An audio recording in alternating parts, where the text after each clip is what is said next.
بسم اللہ والصلاة والسلام علی رسول اللہ۔ معزز سامعین، السلام علیکم ورحمۃ اللہ وبرکاتہ۔ اچھا، اگر کوئی شخص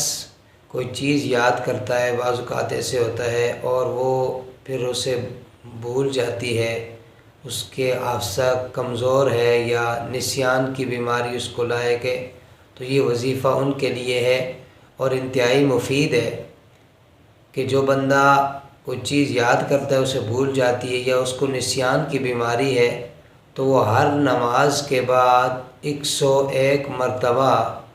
یا رحمان و یا رحیم پڑھے، تو اس سے فائدہ اس کو یہ حاصل ہوگا کہ اس کے حافظے کے اندر مضبوطی آ جائے گی اور جو چیز اس کو بھولتی ہے وہ اس کے بعد نہیں بھولے گی، نسیان ختم ہو جائے گا۔ اور ایک روایت میں منقول ہے کہ وہ ہر نماز کے بعد 21 مرتبہ وہ یہ وظیفہ کرے